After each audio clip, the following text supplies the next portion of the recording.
The Whitmore country estate loomed against the autumn sky, its Georgian architecture a statement of old money and even older secrets.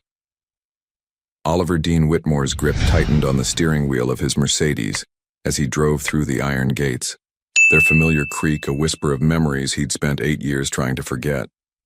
His father's death 3 months ago had thrust him back into this world of marble floors and weighted expectations. Now, at 36, he was no longer just the heir. He was the CEO, the guardian of the Whitmore legacy, and a man desperately in need of escape from the corporate chaos in New York. Just a few days, he muttered to himself, running a hand through his dark blonde hair, a nervous habit he'd never managed to break. The country house had seemed like the perfect refuge, quiet, remote, and far from the board meetings and acquisition, papers that haunted his Manhattan office.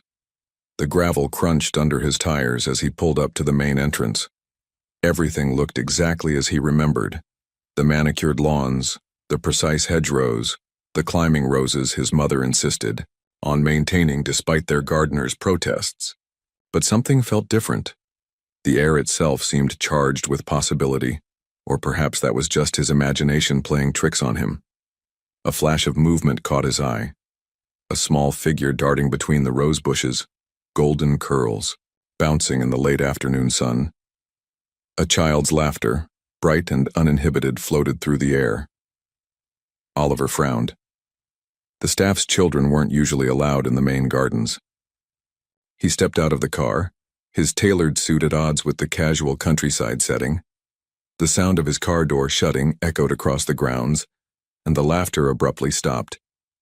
When he looked again, the garden was empty. Mr. Whitmore.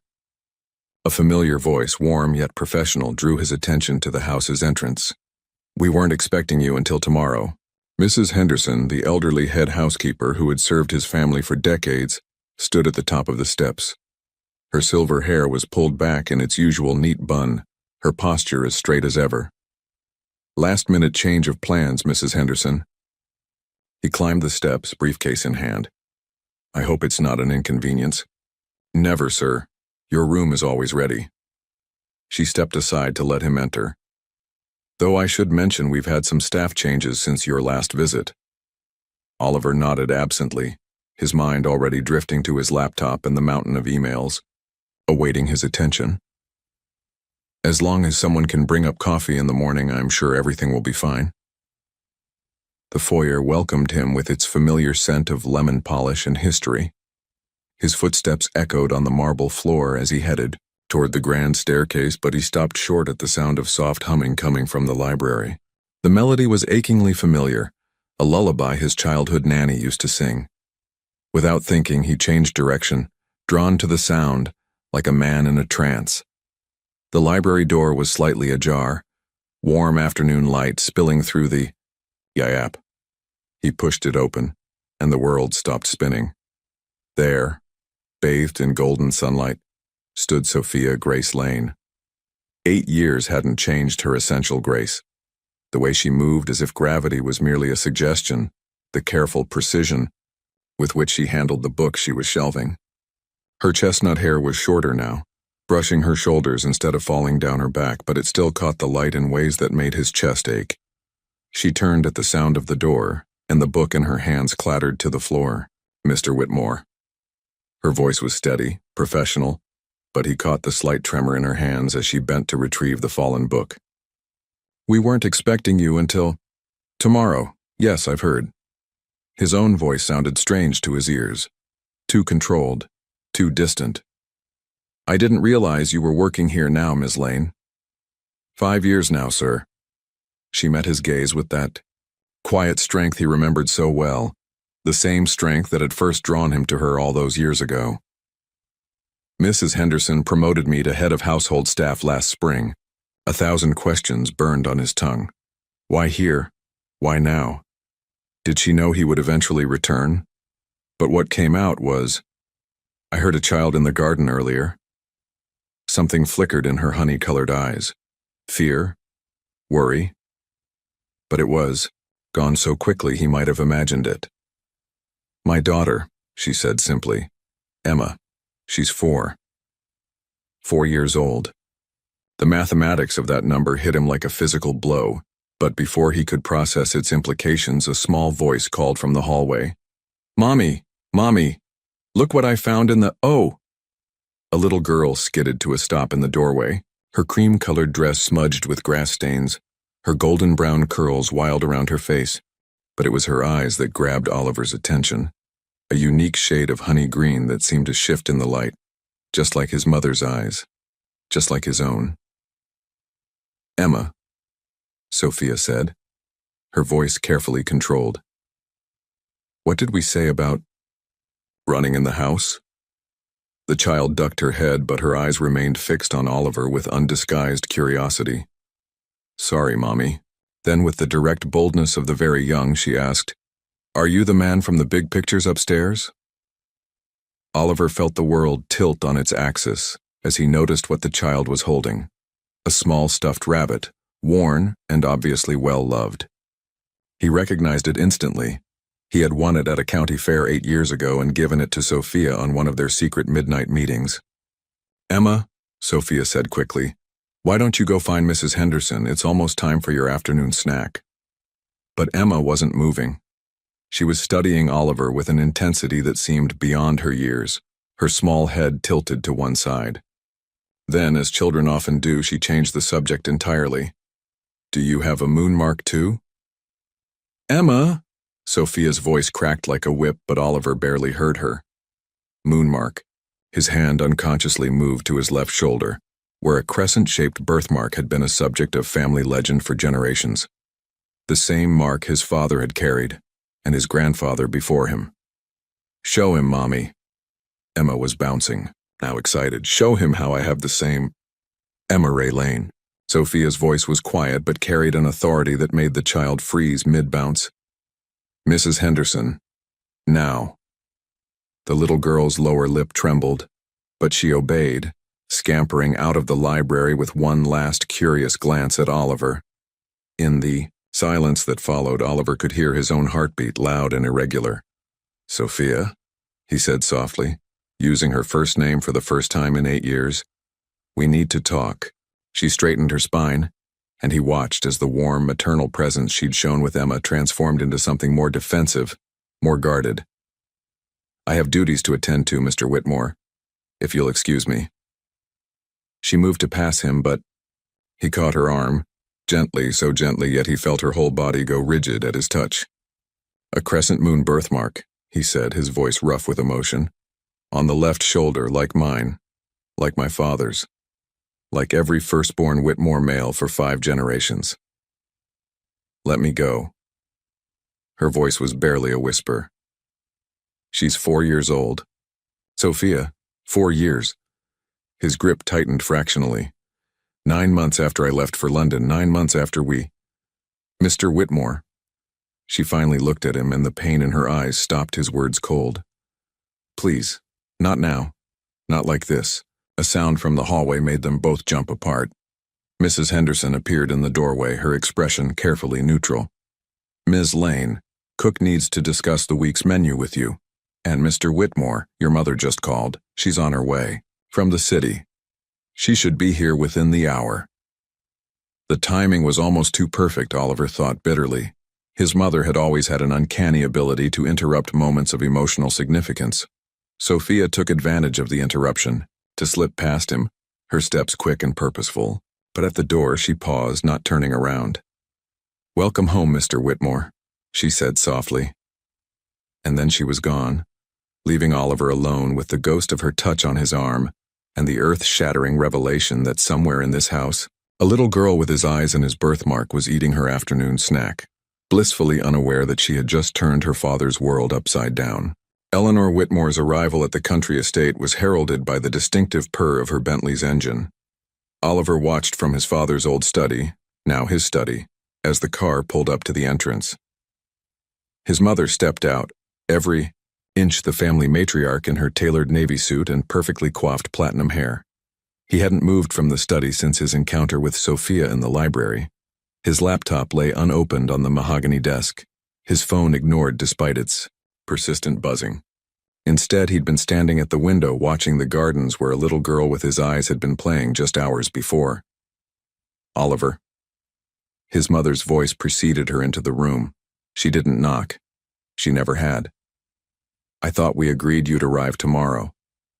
He turned to face her, studying the elegant woman who had orchestrated so much of his life. Hello, Mother.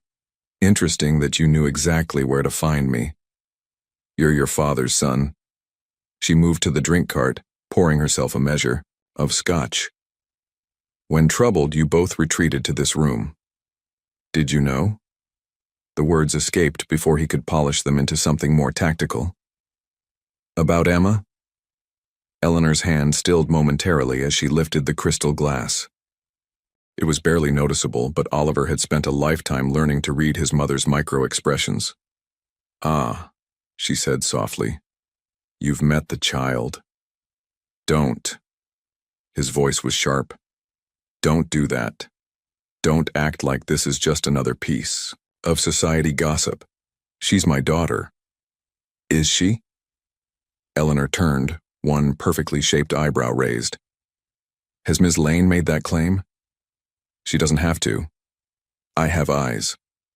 He moved away from the window, closer to his mother. She has the birthmark. Mother, the exact same crescent moon. What did you do? Eleanor took a deliberate sip of her scotch. What I had to do to protect this family, to protect you. Protect me? He laughed, but there was no humor in it. By hiding my own child from me? By sending me away when Sophia was... He stopped, realization dawning. You knew. When you arranged that sudden opportunity in London, when you insisted I had to leave immediately, you knew she was pregnant. She was a maid, Oliver. Eleanor's voice held a note of exasperation. A sweet girl, yes, but completely unsuitable. You were 28, poised to take over one of the largest corporations in the country. What would the board have said? What would our investors have done? She wasn't just a maid. The words came out in a growl. You knew how I felt about her. You knew she was different. Oh, darling. Eleanor's tone softened with what might have been genuine sympathy. You were infatuated, it happens. But love? Real love considers consequences. Real love thinks about futures and legacies. Like your love for father? The moment he said it, he knew he'd struck a nerve. Eleanor's fingers tightened around her glass. Your father and I had an understanding, she said carefully. We respected each other. We built something lasting. That's what real love looks like in our world, Oliver. No, he shook his head. That's what compromise looks like. That's what fear looks like. He moved to the desk, placing both hands on its polished surface. I'm not you, Mother. And I'm not Father. I won't spend my life pretending that wealth and status are acceptable substitutes for happiness. And what exactly do you plan to do? Eleanor's voice had taken on that dangerous smoothness he remembered from childhood confrontations. March downstairs and declare your undying love? Sweep the maid and her daughter off to some fairy tale ending? You're the CEO of Whitmore Industries. Now, every move you make affects thousands of people's livelihoods. Don't you dare use the company as emotional blackmail. He straightened, fixing her with a hard stare. Not about this, not about them. A knock at the door interrupted their standoff. Mrs. Henderson stood in the doorway, her expression carefully neutral. Excuse me, Mr. Whitmore, Mrs. Whitmore. Ms. Lane has requested to speak with you, sir. She's in the conservatory. Oliver's heart leaped, but he kept his voice steady. Thank you, Mrs. Henderson. I'll be right there. Oliver. His mother's voice stopped him at the door. Think carefully about what you're doing. Some doors, once opened, can't be closed again. He turned back to her, suddenly struck by how small she looked in the fading afternoon light. Maybe that's exactly what this family needs, Mother. Some doors that can't be closed. The walk to the conservatory felt both endless and too short. Each step brought him closer to answers he'd spent 8 years not knowing he needed. The glass-enclosed space had always been his favorite part of the house, a refuge of warmth and light even in the darkest winter months. Sophia stood with her back to him, her slim figure silhouetted against the sunset. She'd changed from her work clothes into a simple blue dress, her hair loose around her shoulders. The sight made his chest ache with memories of summer evenings spent exactly like this, stealing moments between her duties and his family obligations. "You came," she said without turning around. "Did you think I wouldn't?" "I didn't know." She finally faced him. "There's so much I don't know about you anymore." "But you know about Emma." He kept his voice gentle, despite the storm of emotions in his chest. "You've always known." "Yes." The word seemed to cost her something to say. "Why didn't you tell me?" "Tell you?" Now there was heat in her voice. "How exactly was I supposed to do that, Oliver? You were gone. No forwarding address, no contact information. Just gone, with all my letters returned unopened." He frowned. "What letters?" "I wrote to you 3 times in that first month." She wrapped her arms around herself. Each one came back marked, "Return to sender." After the third, I got the message. I never received any letters. But even as he said it, understanding dawned. "Mother." "It doesn't matter now." Sophia's voice was tired. "What matters is Emma. She's happy, Oliver. She's healthy and loved and secure. Please don't disrupt her life just because you've suddenly discovered she exists." "Disrupt her life?" He took a step toward her. "I'm her father, Sophia. I have a right to—" "A right?" Her eyes flashed. "Rights are earned, Oliver. They're built on choices and sacrifices and being there at 3 a.m. when she's burning with fever. They're made of birthday parties and skinned knees and bedtime stories. Where were you for any of that? That's not fair." He ran a hand through his hair in frustration. "I didn't know. You can't punish me for something I didn't know about." "This isn't about punishment." She softened slightly. "This is about protecting my daughter. Our daughter," she amended at his look. "The world you live in. The world your mother rules. It's not kind to children born on the wrong side of privilege. I won't let Emma become a scandal, a problem, to be managed. She deserves better than that." "So do you." The words came out before he could stop them. "You always did live." The old nickname hit her like a physical blow. He watched her flinch, saw the memories flash across her face. "Don't," she whispered. "Please don't make this harder than it has to be." "It's already hard, Sophia. It's been hard for 8 years." He closed the distance between them, close enough to smell the light floral scent she still wore. "But now I know why I never could get past what we had. Why no one else ever felt right. You weren't just my first love. You're the mother of my child." "Mr. Whitmore." Mrs. Henderson's voice shattered the moment. "I'm sorry to interrupt, but it's Emma. She's had an accident on the playground equipment. Nothing serious," she added quickly at their shared look of panic. "But she's asking for her mother." Sophia was already moving, mother's instinct overriding everything else. But at the door she paused, looking back at Oliver with a complexity of emotions he couldn't quite read. 8 years is a long time," she said softly. "Sometimes love isn't enough to bridge that kind of distance." She left him standing in the growing darkness of the conservatory, surrounded by the ghosts of what they'd once been and the uncertain shadow of what they might become. Through the glass walls he could see his mother's silhouette in his father's study, still watching, still waiting to see what choices he would make. But for the first time in his life, Oliver wasn't thinking about his mother's approval or his family's legacy or the weight of the Whitmore name. He was thinking about a little girl with his eyes and his birthmark who deserved to know her father. And he was thinking about the only woman he'd ever truly loved, who'd carried the weight of their secret alone for far too long. Some bridges, he decided, were worth rebuilding, no matter how great the distance, no matter how high the cost. The playground accident turned out to be nothing more serious than a scraped knee, but Oliver found himself unable to sleep that night. The sound of Emma's crying had pierced something deep inside him, an instinct he hadn't known existed until that moment. He'd watched from a careful distance as Sophia cleaned the wound, her gentle hands and soothing words calming their daughter's tears. Their daughter. The phrase still felt strange in his mind, Like a foreign language he was just beginning to learn. Dawn found him in the kitchen, a place he'd rarely ventured during his childhood years. The staff wouldn't begin their day for another hour, and he needed the solitude to think. Or so he told himself, until quiet footsteps in the hallway made him look up from his untouched coffee. Emma stood in the doorway, clutching her worn rabbit, her wild curls even more unruly from sleep. She wore purple pajamas decorated with stars, and her scraped knee peeked out beneath the hem. "You're up early," he said softly, not wanting to startle her. She didn't seem startled at all.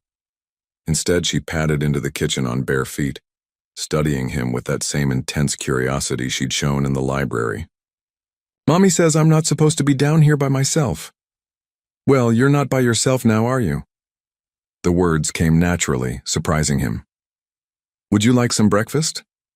Emma climbed onto one of the kitchen stools, settling her rabbit carefully beside her. "Can you make pancakes, the ones with faces?" He hesitated. "I've never actually made pancakes before." Her eyes widened with genuine shock. "Never? But you're so old." A laugh escaped him. His first real laugh in what felt like days. "I suppose I am, but maybe you could teach me." "Okay." She bounced on the stool, then winced slightly at her knee. "First you need flour and eggs and milk and—" She stopped, frowning in concentration. "I don't remember the rest. Mommy knows." "Then perhaps we should wait for her." He found himself oddly disappointed at the thought. "No." Emma's lower lip jutted out. "I want to teach you. Please? We can figure it out together." Something about her determination, so familiar in its intensity, made his chest tight. "All right. Let's see what we can find." What followed was possibly the messiest cooking attempt in the history of the Whitmore estate. Emma proved to be an enthusiastic but imprecise instructor, and Oliver discovered that his business acumen didn't translate well to kitchen skills. By the time Sophia found them, there was flour on every surface, including their faces, and something that might charitably be called a pancake was smoking slightly on the stove. "Emma Ray Lane." Sophia's voice held more astonishment than anger. "What on earth are you doing down here?" "Teaching Mr. Oliver how to make pancakes," Emma announced proudly, apparently blind to the chaos around her. "He's never made them before, Mommy. Never, ever." Oliver watched Sophia take in the scene, her daughter perched on a stool covered in flour but beaming, himself in his expensive pajamas, equally dusty, and somehow managing to look both sheepish and delighted. The kitchen that looked like a small bomb had detonated in it. "I see," she said finally, and he could have sworn he saw the ghost of a smile cross her face. "And how is the lesson going?" "We need help," Emma admitted. "Mr. Oliver burned the first one and the second one and the—" "I think your mother gets the picture," Oliver interrupted, fighting his own smile. "I'm afraid I'm not a very good student." Sophia moved into the kitchen, her movements efficient as she began cleaning up their mess. "Emma, why don't you go get dressed? I'll handle the pancake lesson from here." "But I want to help." Emma's protest was interrupted by a yawn. "You've helped plenty," Sophia assured her. "Look how much Mr. Oliver has learned already. Now go on, and wash that flour off your face before Mrs. Henderson sees you." Emma slid off the stool, gathering her rabbit, but instead of leaving immediately, she turned to Oliver. "Will you eat breakfast with us? I can show you how to make proper faces with the syrup." Oliver glanced at Sophia, who had stilled in her cleaning. If your mother doesn't mind." Sophia resumed wiping down the counter, not meeting his eyes. "It's fine. But go get dressed first, Emma, and be quiet on the stairs. It's still early." They watched their daughter skip out of the kitchen, her injured knee apparently forgotten in the excitement of the morning. When she was gone, Sophia turned to the stove, removing the ruined pan. "You didn't have to do this," she said quietly. "Do what?" "Play at being domestic. Make her like you." She started running water in the sink. "It will only make things harder when you leave again." The accusation stung, but he forced himself to consider it from her perspective. "I'm not playing at anything, Sophia, and I'm not leaving. Not like before. Not now that I know. You have a life in New York, a company to run, responsibilities that don't include teaching a 4-year-old how to make pancakes. Maybe those responsibilities need to change. He moved beside her at the sink, picking up a dish towel. Maybe I'm tired of letting other people decide what matters in my life. She handed him a wet plate, their fingers brushing briefly. Your mother has controlled enough of my life. He dried the plate with more force than necessary. Did you know I never wanted to be CEO? I wanted to design buildings, create spaces that would last, that would mean something. This seemed to surprise her. But you're so good at business, the papers all say. I'm good at it because I had to be, because it was expected. He set the plate down carefully. But being good at something doesn't mean it makes you happy. And what would make you happy, Oliver? She finally looked at him directly. Playing house with the maid and your secret child? How long before reality catches up? Before the board, meetings and charity galas and society expectations come calling? You know what I remember most about that summer? He ignored her questions, asking his own instead. The way you used to read in the garden after your work was done. Poetry, usually. You'd sit under that old oak tree and just exist. No pretense, no performance. Just you, being exactly who you were. We were young, she whispered. We didn't know any better. Or maybe we knew everything that mattered, and we let the world convince us otherwise. He took the pot from her hands, set it aside. Emma has your smile. Did you know that? When she's truly happy, not just being polite, it's exactly like yours. Oliver. His name was a warning on her lips. I've missed 8 birthdays, he continued. 8 Christmases. Her first steps, her first words, I can't get those back. But I'm here now and I want to know her. I want to know who you've become too. The sound of footsteps on the stairs interrupted them. Multiple sets, this time. Emma's voice drifted down, chattering happily to someone whose measured, elegant tones could only belong to Eleanor Whitmore. Sophia stepped back quickly, straightening her clothes. I should start breakfast properly, Mrs. Henderson. We'll be down soon and... Let me help, he said quickly. Properly this time. You can teach me like you used to teach me about the stars on those summer nights. She hesitated, clearly torn between propriety and memory. Finally, she reached for a clean bowl. First rule of pancakes. Measure the flour before you pour it. No estimating. Yes, ma'am. He smiled, and for a moment he caught a glimpse of the girl who had stolen his heart all those years ago. Emma's voice grew closer, still chattering to Eleanor, and Oliver could hear the strain in his mother's responses. 2 worlds were about to collide in this kitchen, the carefully maintained facade of Whitmore propriety, and the messy, beautiful reality of flour-covered mornings and learning to make pancakes. For the first time in his adult life, Oliver knew exactly which world he wanted to live in. Now he just had to figure out how to build a bridge between them, or tear down the walls completely. The kitchen door swung open. Eleanor Whitmore stood in the kitchen doorway, one manicured hand resting on Emma's shoulder. The contrast was striking. The austere elegance of the family matriarch against the bubbling energy of a child in star-printed pajamas. Grandmother. Whitmore says she's never had kitchen pancakes either, Emma announced, oblivious to the tension that had suddenly crystallized in the room. Can she learn too? Oliver watched his mother's face flicker between carefully constructed politeness and genuine surprise at the title. It was the first time anyone had called her grandmother, at least to her face. Emma, Sophia's voice was calm but firm. What did we say about running ahead without permission? But I wasn't alone, Emma protested. I was with... Ms. Lane, Eleanor interrupted smoothly.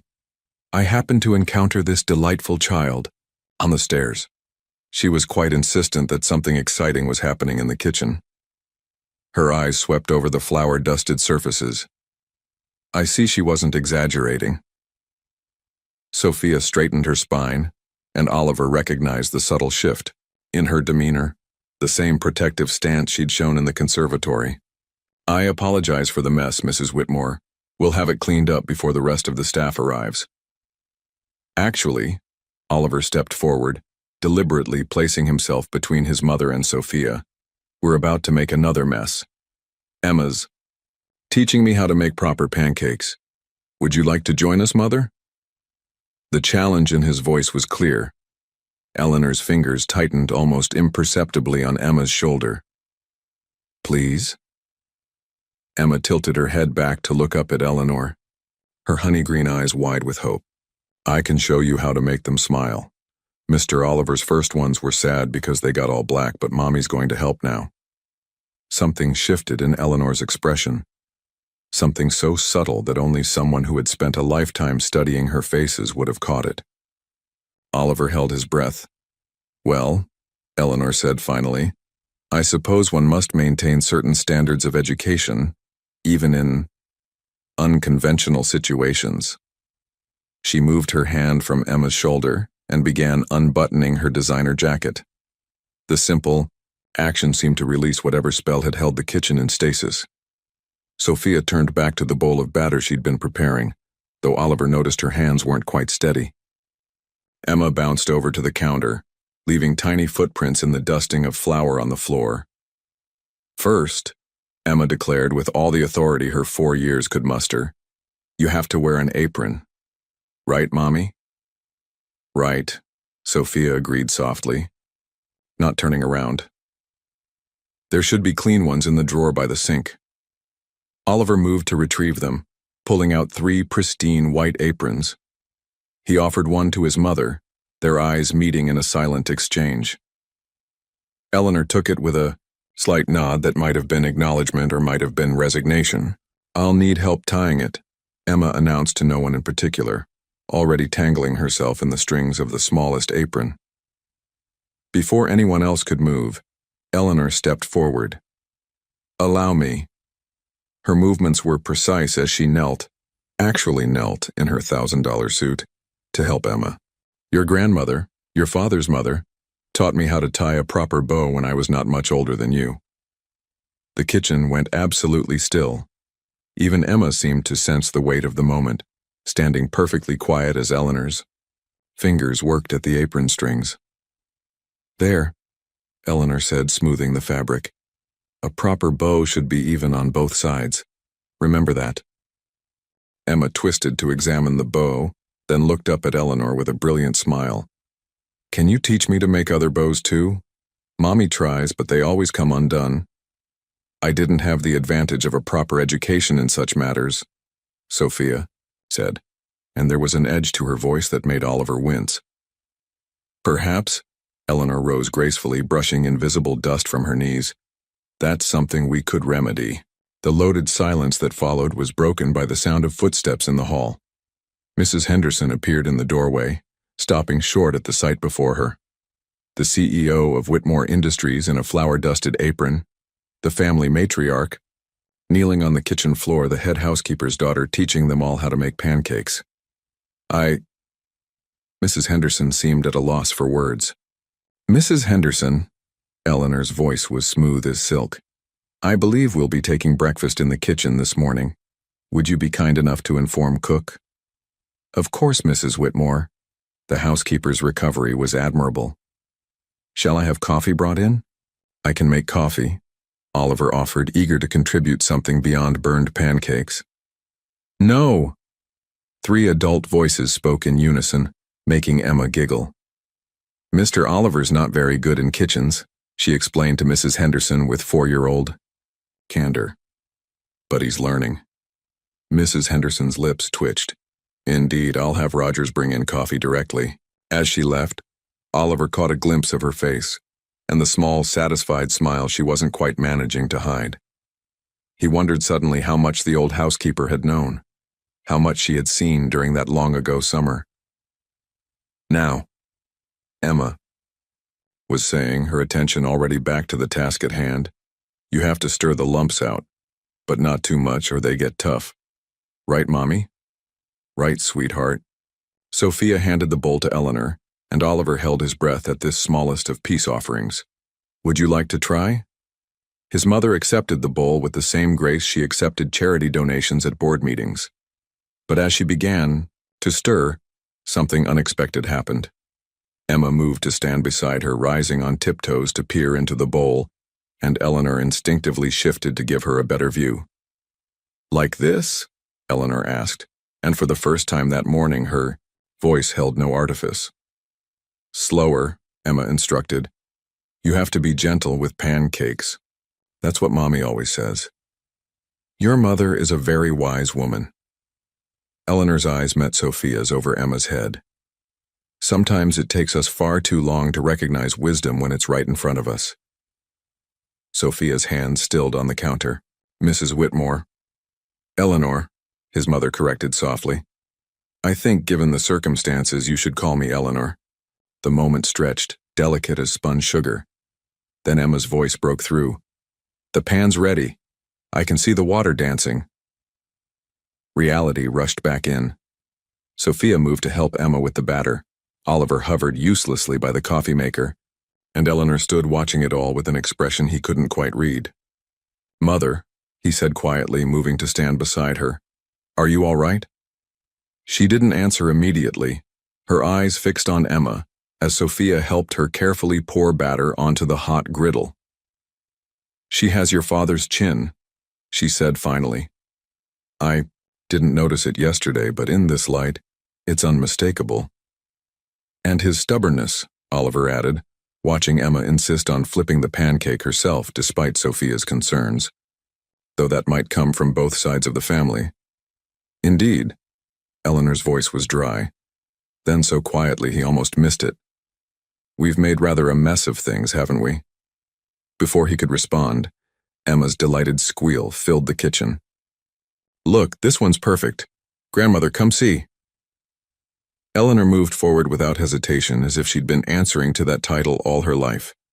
Oliver stayed back, watching as 3 generations of his family, acknowledged or not, planned or not, gathered around a perfectly golden pancake on a china plate that probably cost more than a month of Sophia's salary. The morning light streamed through the kitchen windows, catching the flour dust in the air and turning it to floating stars. In that moment, Oliver could almost believe that anything was possible, that bridges could be built, that wounds could heal, that families could be remade not according to society's rules, but according to the simple truth of love. Then Rogers arrived with the coffee, his carefully blank expression betraying nothing of his thoughts about finding his employers cooking breakfast with the staff. The real world, with all its complications and expectations, began to seep back in. But Emma was already pulling Eleanor toward the syrup, explaining the precise art of making pancake faces, and his mother was actually listening. Sophia caught his eye across the kitchen and gave him the smallest of smiles. Not quite forgiveness, not quite acceptance, but perhaps something like hope. It wasn't perfect. But maybe, Oliver thought, watching his daughter teach his mother how to make a pancake smile, perfect wasn't what they needed. Maybe they just needed real. By mid-afternoon, news of the morning's unorthodox breakfast had spread through the estate like wildfire. Oliver could feel it in the way the staff watched him, their usual professional detachment tinged with barely concealed curiosity. He'd retreated to his father's study, ostensibly to handle urgent business calls, but really to process the seismic shifts of the morning. His phone buzzed again, the 14th call from his executive assistant in New York. Apparently, the board was in an uproar over his sudden departure and extended absence. He should care more about that, he knew. But all he could think about was the way Emma's face had lit up when she'd succeeded in teaching him to flip a pancake without burning it. A soft knock interrupted his thoughts. "Come in," he called, expecting Mrs. Henderson with afternoon tea. Instead, Sophia entered, looking somehow both confident and uncertain in her role as head of household staff. She carried a leather-bound portfolio he recognized as his father's old business diary. "Mrs. Henderson asked me to bring this up," she explained. "She thought you might need it for the quarterly reports." "Thank you." He accepted the portfolio, but didn't open it. "How's Emma?" "Taking her afternoon nap."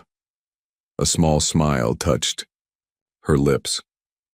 She was very proud of her teaching abilities this morning, though she did ask why you both needed so many lessons for something super easy. Oliver laughed. She certainly inherited your talent for gentle criticism, and your stubborn determination. Sophia moved to the window, looking out at the gardens where they'd once spent stolen moments. She wouldn't stop until everyone's pancakes had proper smiling faces, including Mother's. He joined her at the window. I've never seen her like that, you know. So unguarded. Children have that effect. Sophia's voice was soft. They don't care about stock portfolios or social standing. They just want to know if you can make pancakes smile. Is that why you stayed? He asked the question that had been burning in his mind. Here, at the estate? Working for my family, even after. Where else could I go? She turned to face him. A single mother with no degree, no family connections. Mrs. Henderson gave me a chance. Promoted me when I proved myself. Here, Emma has stability, education, a future. But at what cost to you? Not everything is about cost and benefit, Oliver. Sometimes it's just about survival. A commotion in the hallway drew their attention. Eleanor's voice, sharp with authority, cut through the usual afternoon quiet. I don't care what the board thinks, Richard. The meeting can wait. No, I will not have Oliver fly back tonight. Family emergency? Well, yes, I suppose you could call it that. Sophia stiffened. I should go. Emma will be waking soon, and I have duties to— Wait! Oliver caught her hand before she could retreat. Please, we need to talk about what happens next. Next? She gently but firmly pulled her hand free. What do you mean? You know what I mean, Emma. Us. This situation. This situation? Her voice cooled. You mean your illegitimate daughter and her mother, the maid? Is that the family emergency? Your mother's handling. That's not fair. He ran a hand through his hair in frustration. You know that's not how I see it. How you see it doesn't change how the world sees it. She moved toward the door. How your board will see it. How the society pages will see it. Since when do you care about society pages? Since I had a daughter to protect. The words burst from her with unexpected force. You think I don't see the way people already look at her? The whispers about who her father might be? At least now she's just the maid's mysterious child. But once she's Oliver Whitmore's secret daughter, the media will tear her apart. Her outburst hung in the air between them, heavy with 8 years of protective instinct. Before Oliver could respond, a small voice came from the doorway. Mommy, why are you shouting? They both turned to find Emma standing there, hair mussed from her nap, clutching her ever-present rabbit. Behind her stood Eleanor, her expression unreadable. No one's shouting, sweetheart, Sophia said quickly, her voice returning to its usual gentle tone. Mr. Oliver and I were just having a grown-up discussion. About me? Emma's perception was unnervingly accurate. About a lot of things, Oliver said carefully. Sometimes grown-ups get passionate when they talk about things that matter. Emma considered this, her small face serious. Like when I got really loud telling you about pancake faces? A laugh escaped him, breaking some of the tension. Exactly like that. Emma. Eleanor stepped forward smoothly. I believe Cook mentioned something about fresh cookies in the kitchen. Shall we investigate? Emma's face lit up, but she looked to Sophia first. Can I, Mommy? Sophia nodded, and they watched as Eleanor led Emma away, the child's excited chatter about cookies fading down the hall. When they were gone, Sophia sank into one of the study's leather chairs, suddenly looking exhausted.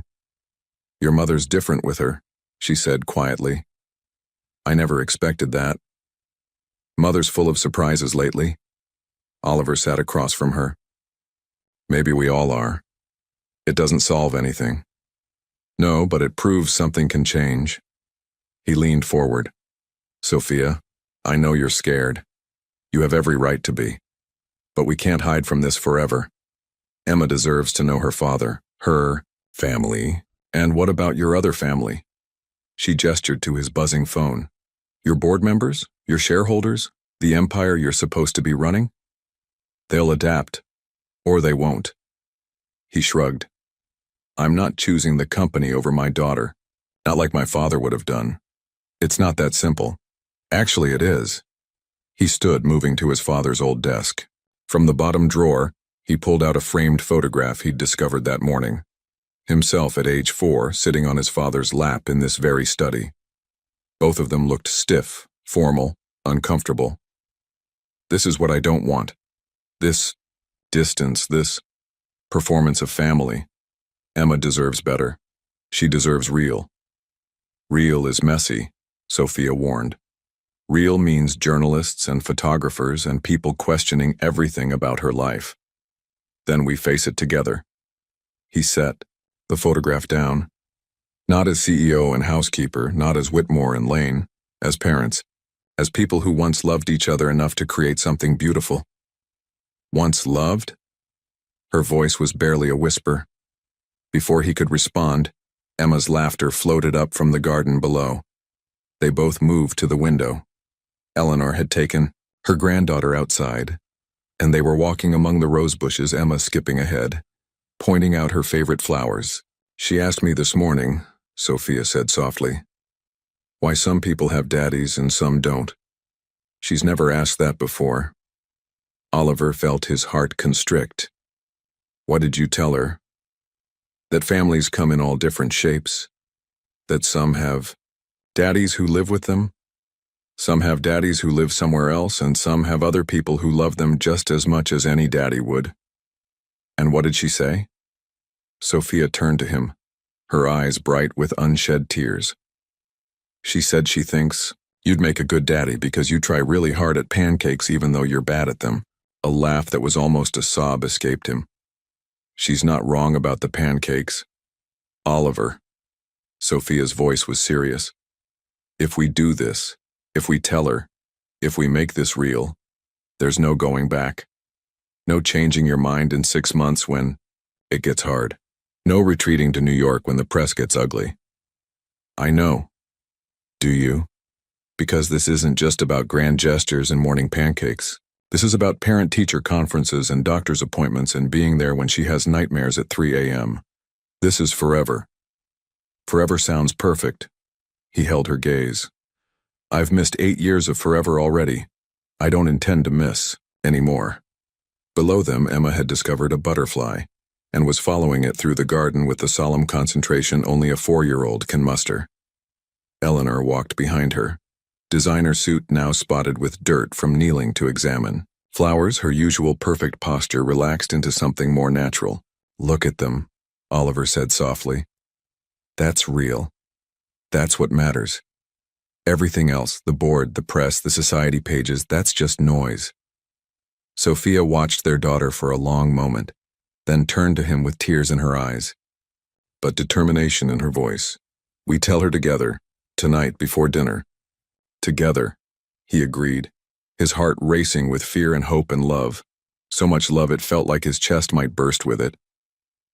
Emma's laughter floated up again, pure and uncomplicated, a sound that made everything else feel small and manageable, in comparison.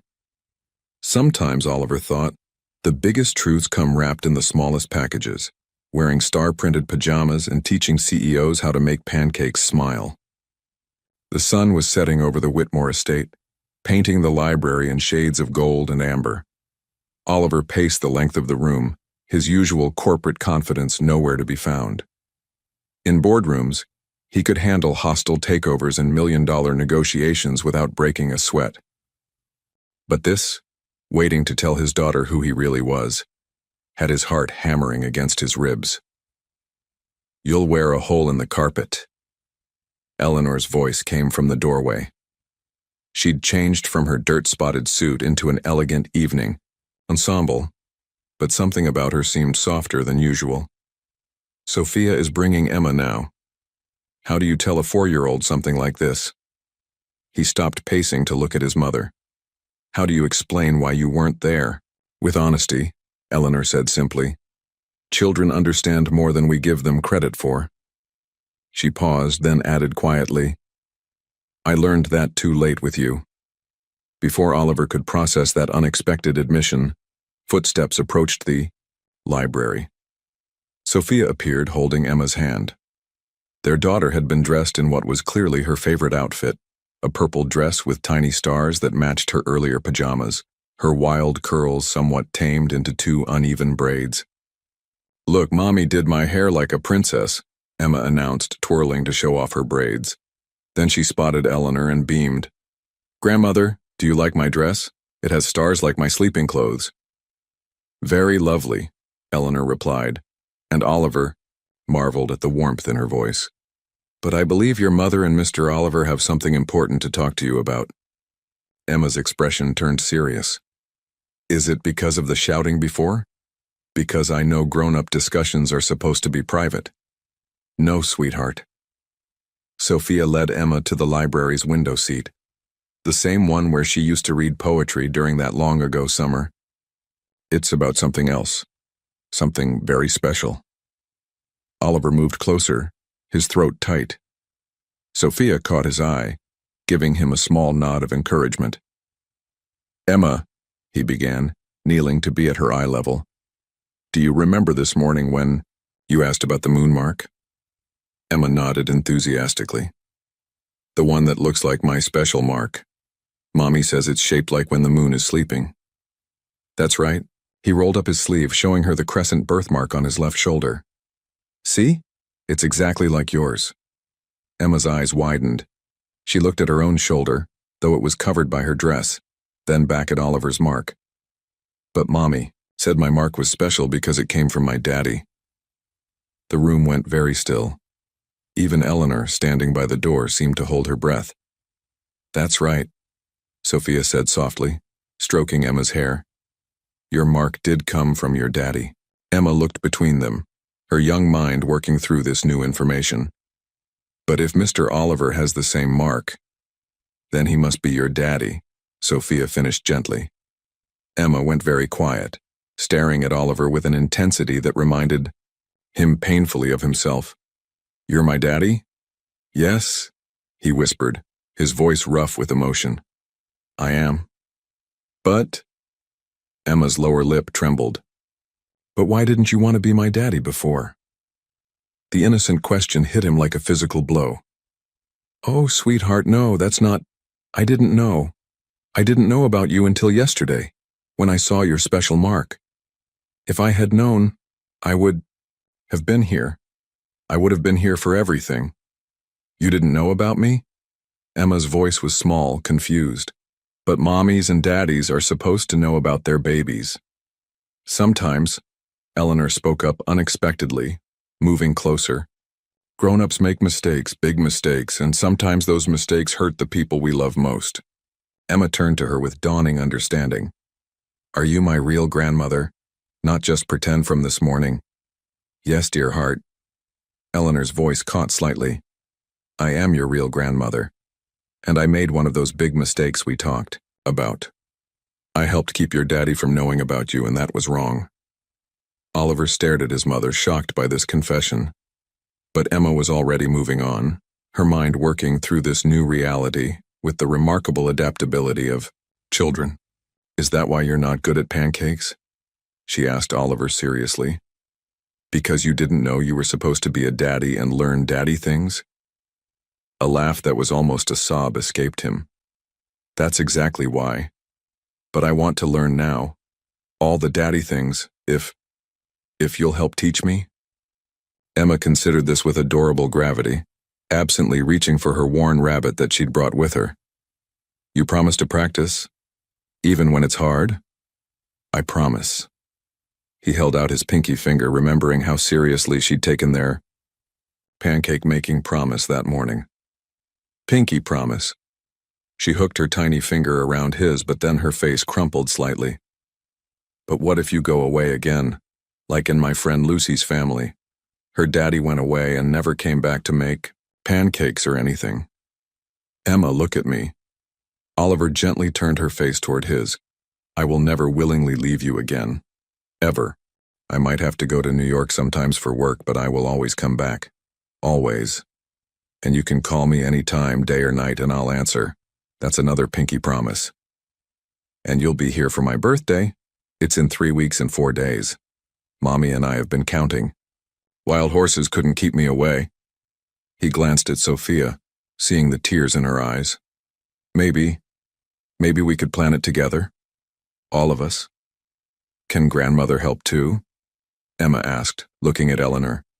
She knows about proper bows for presents. Of course she can.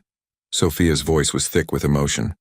If she wants to, I would be honored, Eleanor said formally, though Oliver could see how her hands trembled slightly. Emma was quiet for a moment, processing everything. Then she looked at Oliver with those stunning honey-green eyes. Can I call you, Daddy? Or do I have to wait? Lucy said sometimes you have to wait with new daddies. You can call me whatever makes you comfortable, sweetheart. His heart felt like it might burst. Daddy, Oliver, Mr. Oliver. Whatever feels right to you.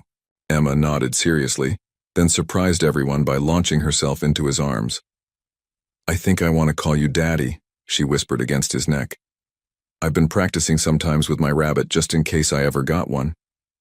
Oliver held her close, breathing in the sweet child scent of her hair, feeling her little heart beating against his chest.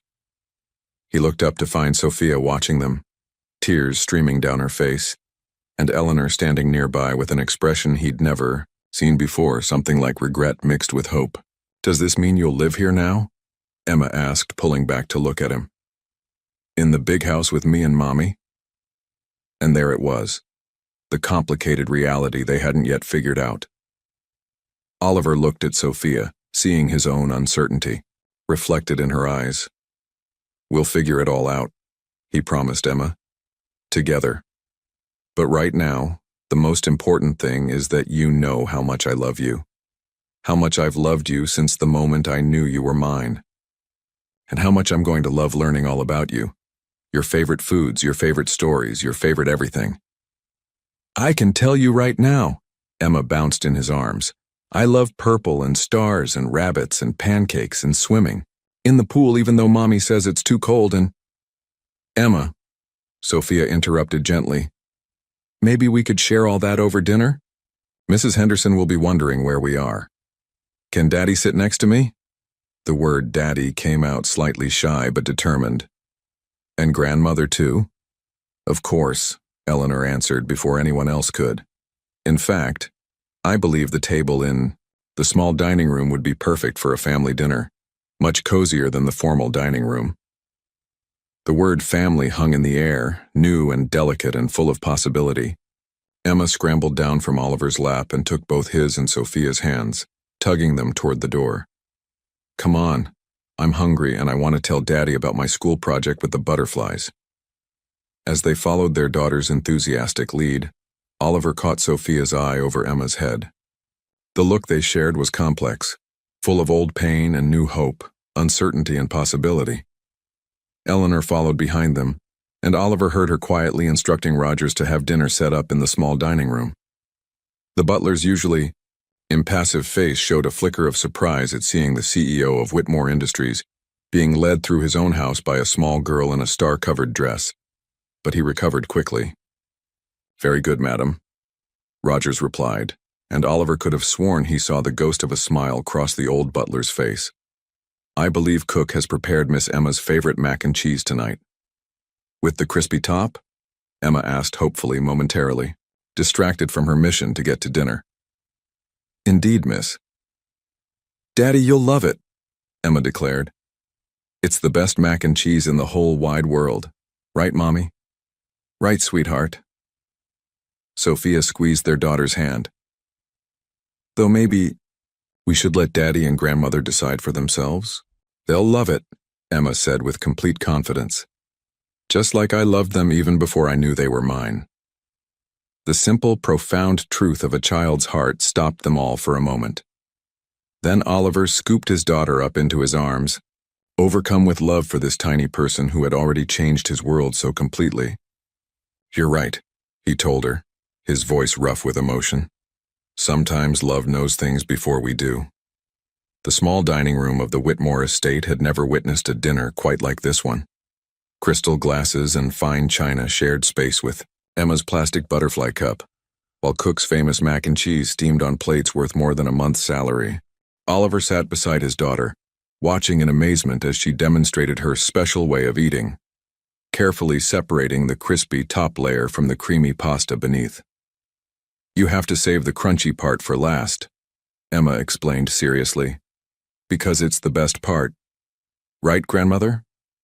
Eleanor, who had never eaten mac and cheese in her life before this evening, nodded with equal gravity. A very sensible approach to fine dining.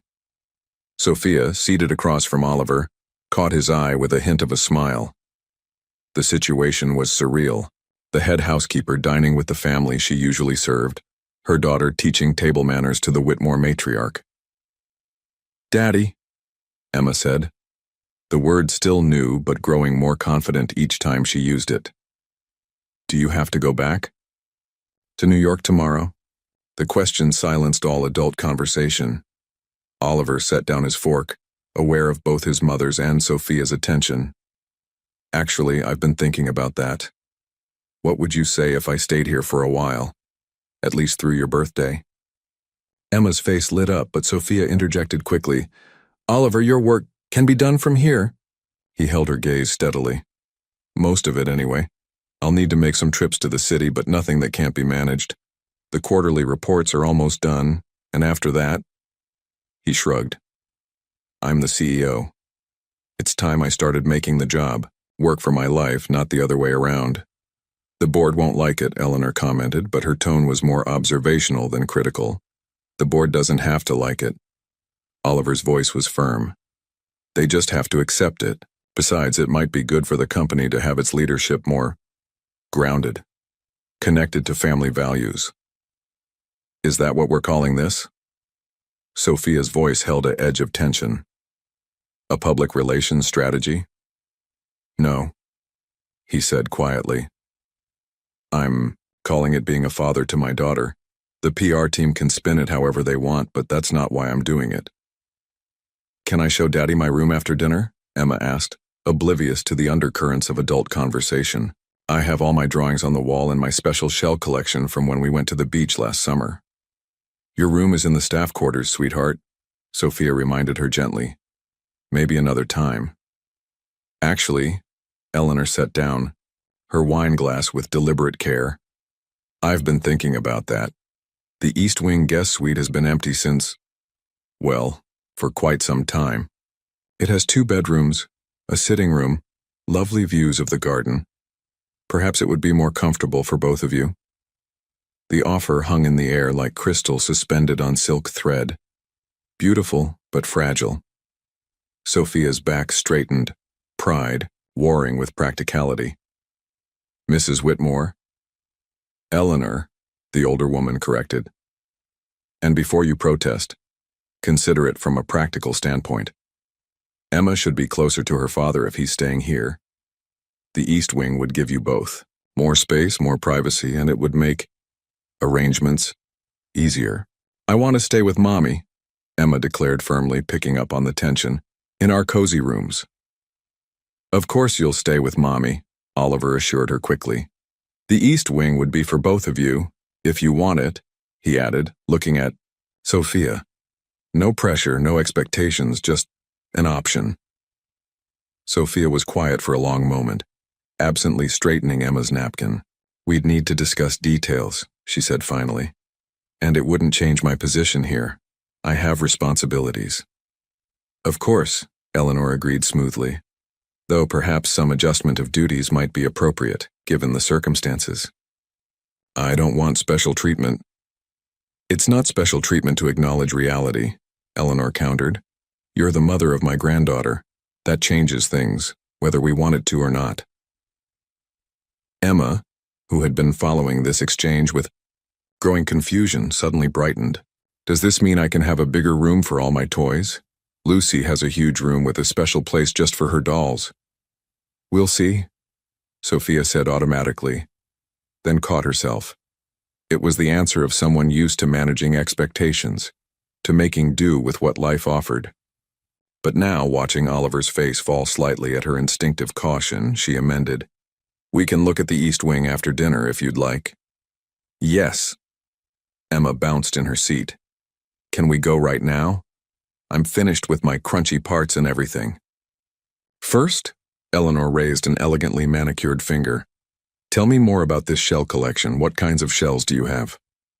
As Emma launched into a detailed explanation of her treasures, complete with enthusiastic hand gestures that threatened her butterfly cup, Oliver watched his mother with new eyes. She was actually listening, asking questions that showed genuine interest. It was so different from his own childhood experiences of being seen but not heard at formal family dinners. "She's good with her," Sophia murmured, soft enough that only Oliver could hear. "I never expected that." "Neither did I." He matched, her quiet tone. "But maybe she's trying to get it right this time around." "And you?" Sophia's eyes met his. "Are you sure about staying here? Your life is in New York." "My life is wherever my family is." He reached across the table, not quite touching her hand, but letting his fingers rest close to hers. "I meant what I said earlier. I'm not missing any more moments, not with Emma and not with—" He trailed off, but the unspoken word hung between them, full of possibility and uncertainty. "Daddy!" Emma's voice broke the moment. "Grandmother says there's a special garden just for children on the east side.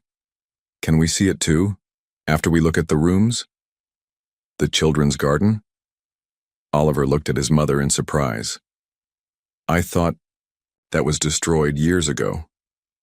"I had it restored," Eleanor admitted. "Last spring. I thought, well, it seemed a waste to let it go to ruin." The implications of that timing, just when Emma would have been old enough to enjoy it, didn't escape anyone at the table. "Rogers," Eleanor called to the butler who had been discreetly managing their dinner service. "Please have the East Wing opened up and aired out. All 3 suites, I think. And have someone check on the lighting in the children's garden." "Of course, madam." Rogers bowed slightly. "And shall I have Miss Lane's and Miss Emma's belongings moved as well?" "Not yet," Sophia said quickly. "We haven't decided." "Please, Mommy." Emma's eyes were bright with excitement. "We can put my shell collection on a special shelf and maybe have a place for tea parties like Grandmother has in her sitting room." Oliver watched Sophia's resistance crumble in the face of their daughter's enthusiasm. "We'll look," she conceded. "Just look, for now. No decisions tonight." But even as she said it, Oliver could see the wheels turning in her mind, calculating the advantages, weighing the risks, considering the implications of this shift in their world. He recognized the expression. It was the same one she'd worn 8 years ago, on the night she'd first allowed him to kiss her in the moonlit garden. "I have something else to discuss," he said, drawing everyone's attention. "About New York." Eleanor's eyes narrowed slightly. "Oliver, I'm not just staying for Emma's birthday," he continued. "I'm looking at making this more permanent. Opening a satellite office here, maybe. Running things from the estate most of the time." "The board will revolt," Eleanor warned. "Let them." His voice was steel beneath silk. "I've spent 8 years doing everything they wanted, building the empire they wanted. Now it's time to build something else, something that matters more." "What does that mean, Daddy?" Emma asked, her head tilted in that way that meant she was trying to understand grown-up things. Oliver looked at his daughter, really looked at her, taking in every detail of her curious face, her uneven braids, the smudge of mac and cheese on her chin. "It means, sweetheart, that I'm choosing you. You and your mommy and this place and all the moments I've missed. It means I'm choosing to be here, where I can teach you about business if you want, or learn about shells if that's what you prefer. It means I'm choosing to be your daddy, not just in name but in all the ways that count." Emma considered this, then nodded as if it made perfect sense. "Good," she declared, "because I already chose you to be my daddy this morning. I told my rabbit all about it during nap time." The pure, simple logic of a child's heart broke through any remaining tension. Even Eleanor laughed, the sound surprisingly warm and real. "Well then," the family matriarch said, rising from her chair with renewed purpose. "Shall we go see this east wing? I believe there's a perfect corner in the sitting room for tea parties with rabbits." As they followed Emma's excited bouncing toward their potential new home, Oliver fell into step beside Sophia. "Are you okay with all this?" he asked softly. "Really okay?" She was quiet for a moment, watching their daughter skip ahead with Eleanor. "I don't know," she admitted finally. "It's all happening so fast. This morning we were keeping secrets. And now we're choosing something different," he finished. "Something real." "Something real," she repeated. And for the first time that evening she let her hand brush against his, not quite holding, but not quite letting go either. "I suppose we'll find out what that means." Ahead of them, Emma's laughter echoed through the halls of the Whitmore estate, transforming the austere space into something warmer, something more like home. And maybe that, Oliver thought, was what choosing real really meant, letting love reshape your world, one laugh, one touch, one moment at a time. The east wing of the Whitmore estate held a different kind of grandeur than the main house. While the central room spoke of power and old money, this section felt more intimate, with lower ceilings and windows designed to catch the morning light. As Rogers led them through the freshly aired rooms, Oliver noticed how the space seemed to breathe with possibility. "This would be the main sitting room," Rogers explained, his usual formality softened by Emma's presence as she darted around the furniture. The previous occupant was quite fond of the morning sun. "Who lived here before?" Emma asked, running her hand along a polished side table. A loaded silence fell over the adults. It was Eleanor who finally answered, her voice carefully neutral. "This was your grandfather's private retreat, when he needed quiet from business matters." Oliver felt something clench in his chest. He hadn't known this, hadn't known his father had carved out this separate space away from the main house, away from Eleanor's perfectly orchestrated world. He wondered how many nights the old man had spent here, alone with his thoughts and his scotch. "Through here," Rogers continued smoothly, "is the master bedroom suite, and just beyond." He opened another door, revealing a smaller but cheerful room with bay windows overlooking the garden. This was originally designed as a nursery. Emma rushed in, her eyes wide. "Look, Mommy, the ceiling has stars painted on it." Sure enough, the ceiling was decorated with a delicate pattern of gold stars against a deep blue background. Oliver glanced at his mother, who seemed unusually interested in adjusting her bracelet. "Did you do this?" he asked quietly. "The paint was peeling," Eleanor replied, still not meeting his eyes. "It seemed appropriate to restore it, for whenever it might be needed." Sophia stood in the center of the room, her professional mask slipping as she took in the details. The built-in bookshelf, the window seat perfect for bedtime stories, the subtle but whimsical touches that transformed a formal space into something magical. "Can this be my room?" Emma was already claiming the window seat, her small body fitting perfectly in the cushioned nook. "Please, Mommy, it's like the stars followed me from our old room." "Emma," Sophia's voice held a warning note. "We said we'd just look tonight. No decisions. But Daddy wants us to stay, don't you, Daddy?" Emma turned those devastating honey-green eyes on Oliver. "You said you were choosing us." "I am choosing you," he assured her quickly. "But this needs to be your mommy's choice, too. Moving is a big decision." "Indeed," Eleanor interjected smoothly, "which is why I took the liberty of having the entire wing prepared, including—" She moved to another door, opening it to reveal a third suite. "This space. I thought it might serve as a private office for Oliver. Close enough for family matters, but suitable for business calls." Oliver recognized the gesture for what it was. His mother's way of creating a buffer, ensuring that Sophia wouldn't feel pressured by his constant presence. The thoughtfulness of it, so unlike Eleanor's usual tactical maneuvers, struck him deeply. "Mother, don't." Eleanor held up a hand. "Just look at the garden first, before any decisions are made." She turned to Emma. Shall we see if the fountain still works in the children's garden? I believe there might be some golden fish living there. Emma practically bounced off the window seat. Real fish? Can we feed them? Cook always keeps proper fish food in the kitchen, Eleanor replied, as if she'd been feeding garden fish with grandchildren all her life. We can stop there on our way. As grandmother and granddaughter disappeared down the hall, their voices fading into a discussion about fish names, Oliver found himself alone with Sophia in what might become their daughter's room. She was still standing in the center, running her fingers along the edge of a delicate butterfly mobile that hung from the ceiling. My mother's been planning this, he said quietly. The renovations, the garden, these little touches. She's been preparing for Emma without ever acknowledging her. Does that surprise you? Sophia turned to face him. Your mother's always played the long game. Even when she sent you away, she must have known. Known what? That you'd come back someday. That the truth would come out. She was just waiting until she could control how it happened. You think that's what this is? Another one of her schemes? Sophia's laugh was soft, almost sad. No. I think this is her trying to fix what she broke, in the only way she knows how. And us? He moved closer, close enough to catch the faint floral scent that still made his heart race after all these years. Are we broken beyond fixing?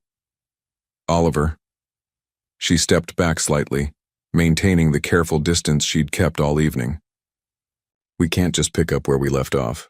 Too much has happened. I know, but maybe we can start somewhere new, somewhere real. He gestured to the room around them. This place, it's like a blank canvas. We can make it whatever we want it to be. What do you want it to be? The question hung between them, heavy with possibility. Before he could answer, Emma's voice floated up from the garden below, followed by the splash of water and Eleanor's surprisingly genuine laughter.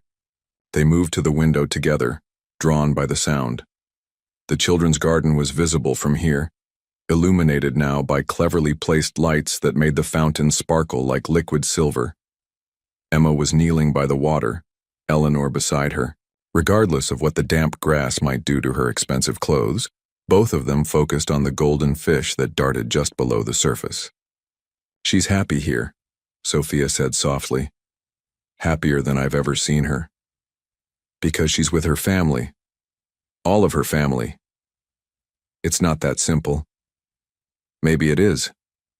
He turned to her. Maybe we're the ones making it complicated. Emma sees it clearly. She wants her family together, in a place with stars on the ceiling and fish in the garden. What's wrong with that? Because families aren't just about wanting, Oliver. They're about commitment, sacrifice, staying even when it's hard. Like you did? The words came out before he could stop them. All these years, raising our daughter alone, working in my family's house. I did what I had to do. And now, he took a chance, reaching out to touch her cheek. She didn't pull away. What do you want to do now?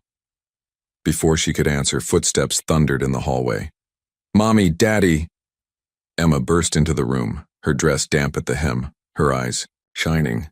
The fish ate right from my hand, and grandmother says there's a special bench that's just my size and a place to plant flowers and... She stopped, noticing their proximity, the way Oliver's hand still hovered near Sophia's face. Were you going to kiss? Like in my storybooks? Sophia stepped back quickly, her cheeks flushing. No, sweetheart, we were just talking about the room. Do you like it? I love it. Emma twirled in place, her earlier question forgotten. Can we bring my shells tonight, please? Emma. Eleanor appeared in the doorway, somehow still elegant despite the garden excursion. Remember what your father said about giving your mother time to decide. But... Emma's lower lip trembled slightly. But I want to stay here. With my stars and my fish and my daddy and grandmother. Please, Mommy. Just for tonight. Sophia looked at her daughter. Their daughter standing in this room that had been prepared for her before anyone would acknowledge she existed. She looked at Eleanor, who had shed decades of rigid propriety to kneel beside garden fountains. She looked at Oliver, who was watching her with eyes that held 8 years of missing her. Just for tonight, she said finally. We can bring some things over and see how it feels. Emma's squeal of delight echoed off the starred ceiling. She launched herself at Sophia, then at Oliver, then surprisingly at Eleanor, who received the impromptu hug with remarkable grace. I'll have Rogers bring your essential items, Eleanor said, smoothing her clothes as Emma released her. And perhaps we could have breakfast here tomorrow? The morning light in the sitting room is particularly lovely. The invitation was carefully casual, but Oliver heard the hope beneath it. From the way Sophia's expression softened, she heard it too. That would be nice, she said, though someone will have to help with the pancakes. I hear the kitchen skills in this family need some work. I've been practicing, Oliver protested, making Emma giggle. Perhaps, Eleanor suggested with a hint of a smile, we could all practice together.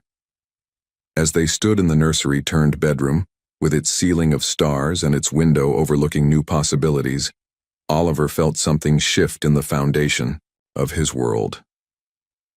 This wing of the house, his father's secret retreat, was becoming something else entirely. Not a place to hide from family obligations, but a place to build new ones. Emma was already planning where her toys would go, her chatter filling the space with life and warmth. Eleanor was making notes on her phone, probably arranging for entirely too many amenities to be delivered first thing in the morning. And Sophia was looking at him with an expression he remembered from 8 years ago, when anything had seemed possible in the space between moonrise and dawn. Just for tonight, she repeated softly, but they both heard the unspoken addition. For now. It was a beginning. Not the one they'd imagined 8 years ago, but maybe something better. Something built on choice rather than chance, on truth rather than secrets, on the simple wisdom of a child who believed in birthday wishes and garden fish and parents who could learn to make pancakes together. Through the window, the fountain sparkled in the garden lights, its steady rhythm a counterpoint to Emma's excited planning. Tomorrow would bring its own challenges, board meetings to manage, society gossip to navigate, boundaries to establish. But tonight, in this wing of the house where stars graced the ceiling and hope filled the air, anything seemed possible. Dawn broke over the Whitmore estate, painting the east wing in shades of rose and gold. Oliver stood at the window of his new office, coffee growing cold in his hand as he stared at the tablet before him. The headline glared back, bold and unforgiving. Whitmore heir apparent CEO's secret love child rocks corporate dynasty. Below, it was a photo he recognized from yesterday. Emma, in her star-covered dress, holding Eleanor's hand as they walked through the garden. Someone had managed to capture the moment through the estate's gates. The photographer had even caught the subtle similarity between his daughter's profile and his own. His phone buzzed again. The 20th call from his PR team since the story broke at midnight. He'd only answered the first one long enough to issue a simple directive. Protect Emma. Everything else is secondary. A soft knock at the door pulled him from his thoughts. Sophia stood there, still in her robe, her face pale but composed. You've seen it? Yes. He set down both the tablet and his coffee. I'm sorry. I should have been more careful.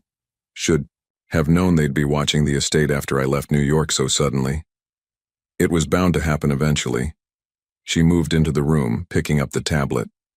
At least the photo is sweet, natural, not some horrible paparazzi ambush. There's more coming, he warned. The business papers are already speculating about succession plans, stock implications. The gossip columns are digging into your background, trying to paint this as some calculated... Stop. She held up a hand. We knew this would happen. Let's focus on what matters. Have you seen the comments on the local news sites? He shook his head. He'd been too focused on damage control to look. They're surprisingly positive. The staff must have been talking. There are quotes from people in town about how I've raised Emma, about her kindness in the local playground, about how she brings cookies to the retirement home when we visit Mrs. Henderson's mother. A small smile touched her lips. Apparently, we've been building goodwill without even knowing it. Before Oliver could respond, another voice joined them. The Whitmore Industries Board is convening an emergency session at 9. They turned to find Eleanor in the doorway, impeccable as always in a navy suit. But there was something different about her stance, less the corporate matriarch, more the protective grandmother. "Let them convene," Oliver said. "I've already called our lawyers. They can't touch my position over this." "No," Eleanor agreed. "But they can make things difficult, unless what, Mother?" She moved into the room, closing the door softly behind her. "Unless we control the narrative. Turn this from a scandal into a story of family values, personal growth, corporate responsibility. You want to use my daughter as a PR strategy?" Oliver's voice held a dangerous edge. "I want to protect my granddaughter," Eleanor corrected sharply. "And sometimes the best defense is a strategic offense." "She's right." Sophia's quiet voice surprised them both. "The story's already out there. We can either hide and let others define it, or we can show the world who we really are." "And who are we?" Oliver asked softly. Before anyone could answer, a small voice called from the hallway. "Daddy, are you awake? You promised to help with my morning swim." They all froze. Emma.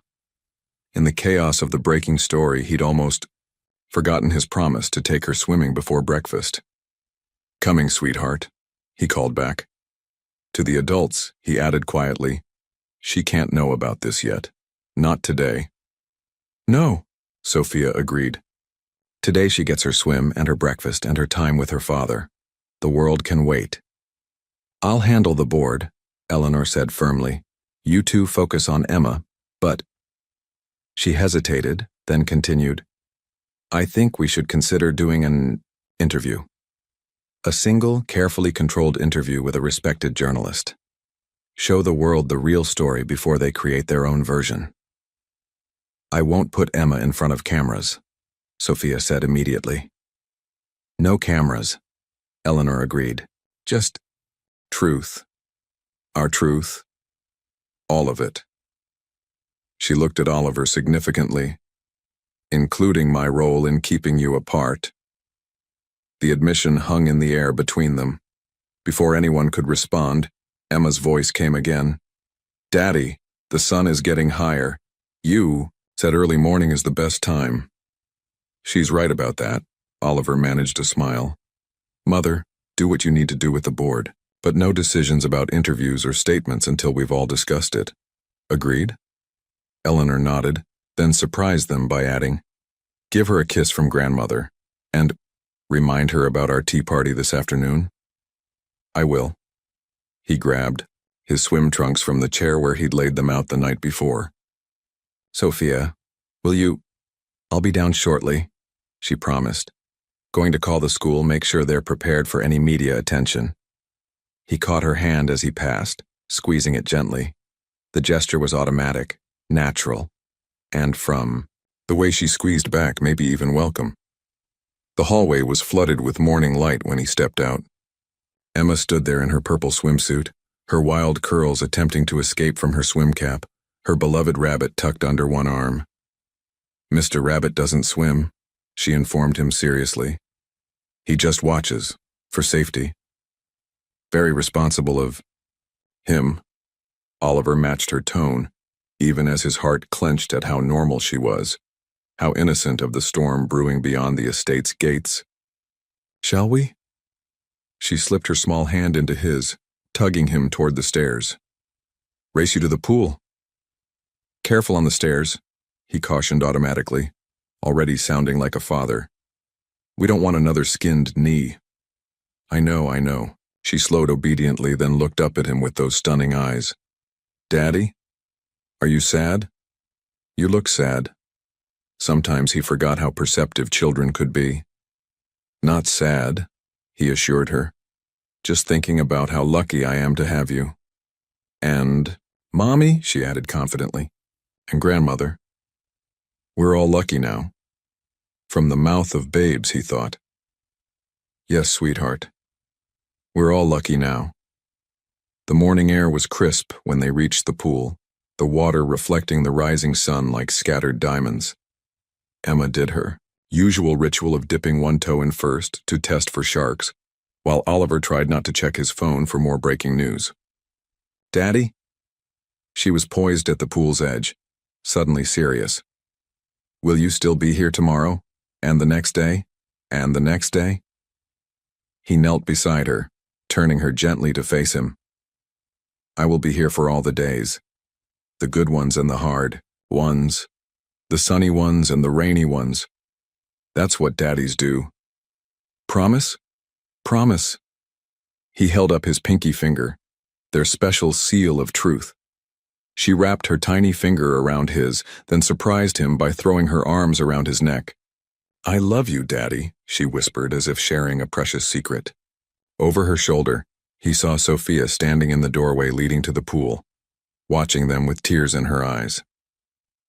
Beyond her, through the window, he could see Eleanor in his office, already commanding what was undoubtedly a battalion of lawyers and PR specialists on her phone. His family, complicated, imperfect, but real. "I love you too, sweetheart," he whispered back. "Now, shall we show Mommy how good you are at swimming?" Emma pulled back, her face lighting up. "Yes. Mommy, watch. I can do a big splash."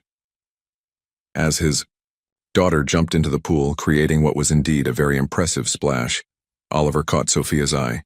She gave him a small nod, part acknowledgement, part promise. Whatever storm was coming, they would weather it together. The morning sun climbed higher, turning the pool water to liquid gold. Beyond the estate's gates, the world was buzzing with their story, spinning tales of scandal and succession. But here, in this moment, there was only the sound of Emma's laughter, the sight of Sophia's smile, and the certainty that some things, the most important things, were stronger than headlines. "Watch, Daddy," Emma called. "I'm going to be a mermaid." And so he watched, storing away every precious second, building memories to sustain them through whatever challenges lay ahead. Because that's what fathers did. That's what family did. That's what love did. 3 weeks had transformed the Whitmore Estate's East Wing from a forgotten retreat into the heart of a home. Emma's birthday decorations sparkled in the afternoon sun, purple and silver streamers dancing in the garden breeze, while star-shaped balloons bobbed gently against the crystal-clear sky. The fountain in the children's garden had been decorated with floating candles, their flames not yet lit, waiting for evening's magic. Oliver stood at his office window, adjusting his tie as he watched the final preparations below. The past weeks had been a whirlwind of board meetings, press statements, and legal discussions, but they'd also been filled with morning swims, bedtime stories, and countless moments that made everything else feel insignificant in comparison. The interview Eleanor had suggested had happened, carefully controlled and skillfully managed. They'd chosen Regina Chen, known for her thoughtful profiles of business leaders. The resulting piece had been unexpected. Not a scandal sheet about the CEO's love child, but a nuanced exploration of family, redemption, and the changing face of corporate America. Eleanor's honest admission of her past mistakes had transformed the narrative completely. "Your tie is crooked," Sophia's voice came from the doorway. She wore a simple but elegant purple dress that matched the party decorations, her hair swept up in a style that reminded him of their first summer together. "Some things never change," he smiled, turning to face her. "You were always fixing my tie back then, too. You were always letting it get crooked." She moved closer, reaching up to adjust the silk. "Usually because you were running late to some meeting or another. Not anymore." He caught her hands as she finished with the, "Tia, these days the only meetings I care about involve bedtime stories and swimming lessons." The past weeks had softened something between them. Living in such close proximity, sharing daily routines and parental duties, they'd found a new rhythm. Not quite what they'd had before, but something deeper, more mature. "The board's adjusting," she observed, not pulling away from his touch. "Even to your new satellite office plans. They don't have much choice. Our stock actually went up after Regina's article. Turns out a CEO who prioritizes family resonates with people." He smiled wryly. "Mother's looking quite smug about that." She's earned a little smugness. Sophia's voice held genuine warmth. The way she's handled everything, how she is with Emma. A delighted squeal from the garden interrupted them. They moved to the window together, watching as Eleanor helped Emma practice her curtsy for greeting party guests. Their daughter wore a new purple dress covered in silver stars, her wild curls tamed into perfect ringlets that would undoubtedly escape before the party was over. Hard to believe that's the same woman who sent me away 8 years ago, Oliver mused. People change. Sophia turned to face him. When they choose to, when they have a reason to. Like falling in love with a little girl who teaches them how to make pancakes smile? Like remembering what really matters. Her eyes met his, holding secrets and possibilities. Oliver, Daddy, Mommy, Emma's voice carried up from below. Come see, Grandmother taught me how to do a proper tea party wave. They shared a laugh at their daughter's impeccable timing. We should go down, Sophia said softly. Guests will be arriving soon. Wait. He caught her hand again. There's something I need to say first. She stilled, watching him with those honey-colored eyes that still haunted his dreams. These past weeks, he began, watching you with Emma, seeing how you've built this life, how strong you've been. I've fallen in love with you all over again. Not the memory of who we were, but who you are now, who we could be. Oliver, let me finish. He took a deep breath. I'm not asking for anything, not making demands or expectations. I just want you to know that when you're ready, if you're ever ready, I'm here. I choose you, not just as Emma's mother, but as yourself. As the woman who reads poetry in gardens and makes ordinary moments magical and stays strong no matter what life throws at her. Tears shimmered in her eyes, but before she could respond, another voice joined them. The first guests are arriving. They turned to find Eleanor in the doorway, elegant in silver gray silk. She took in their proximity, their joined hands with a slight smile. I can tell them you'll be down shortly. No need. Sophia squeezed Oliver's hand once before letting go. We're coming now. The party was everything a 4-year-old could dream of. Emma held court like a tiny queen, introducing her friends to her grandmother with perfect manners, then dissolving into giggles as they all ran through the garden sprinklers. Oliver watched in amazement as Eleanor, still in her designer suit, joined the children in making wishes at the fountain. She's going to be impossible to live with after this, he murmured to Sophia as they watched his mother teach a group of preschoolers how to toss coins and make proper wishes. I think she's earned it. Sophia's voice was thoughtful. She's chosen love over pride. That's not easy for anyone, let alone someone like Eleanor Whitmore. The afternoon flowed into evening. As the sun began to set, the garden transformed. Hundreds of tiny lights came to life in the trees while the floating candles in the fountain cast dancing shadows on the water. Emma's friends had gone home, leaving just family for the intimate dinner Eleanor had arranged in the children's garden. Make a wish, sweetheart, Sophia encouraged as Emma stood before her birthday cake, its 5 candles flickering in the growing dusk. Their daughter closed her eyes tight, her face scrunched in concentration. Then she blew out the candles with one determined breath. What did you wish for? Oliver asked, unable to resist. Daddy. Emma looked scandalized. You can't tell. Birthday wishes, but... She glanced between him and Sophia with a sly smile. Maybe it already came true. After cake, as the stars began to appear above them, Emma fell asleep in Eleanor's lap, frosting still smudged on her chin. The sight of his mother tenderly stroking his daughter's wild curls made Oliver's throat tight. I'll take her up, Sophia offered, but Eleanor shook her head. Let me hold her a little longer. Something passed between the two women, understanding, forgiveness, grace. Sophia nodded, and they watched as Eleanor carried Emma toward the house, murmuring something about birthday dreams and proper wishes. Alone in the starlit garden, Oliver turned to Sophia. Dance with me? She arched an eyebrow. There's no music. Since when has that stopped us? He held out his hand, remembering another night 8 years ago when they danced in this same garden to nothing but cricket song and starlight. After a moment's hesitation, she took his hand. They swayed, together, finding their rhythm in the garden's nighttime symphony. The fountain burbled its eternal song, while late summer crickets provided nature's orchestra. "I've been thinking," Sophia said softly, her head resting against his shoulder, "about what you said upstairs, about choosing. And I choose you too." She lifted her head to meet his gaze. "Not because of Emma, though she's the best reason in the world. Not because of position or wealth or any of that, but because you came back and chose to be better, chose to learn how to make pancakes smile, chose love over empire. Always," he whispered, drawing her closer. "I'll always choose you. Both of you." Their first kiss in 8 years happened naturally, inevitably, like the moon rising or stars, emerging. It tasted of birthday cake and possibilities, of time lost and time found, of choices made and love rebuilt. A soft giggle broke the moment.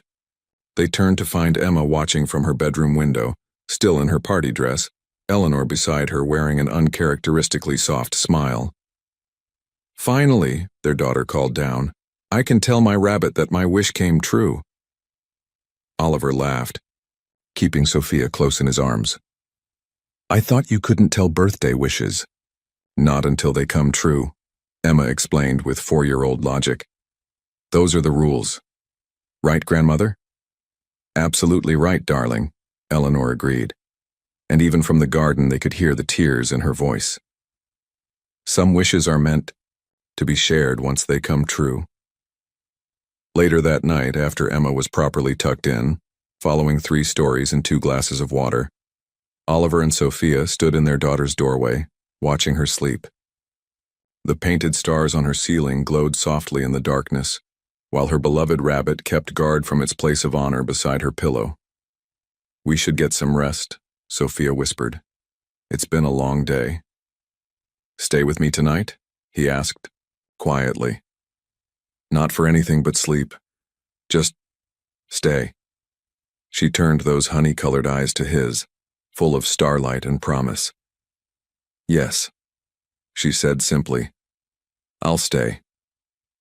As they walked hand in hand to the master suite, Oliver caught a glimpse of his mother in her sitting room, looking at old family photographs with suspiciously bright eyes. The East Wing was quiet now, peaceful, filled with the gentle breathing of sleeping children and the soft whispers of new beginnings. Outside, the fountain continued its eternal song, its floating candles still casting their magic across the water.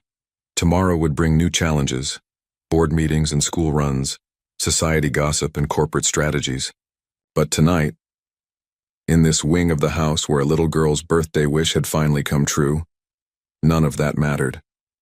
What mattered was the woman beside him, choosing him again with clear eyes and an open heart.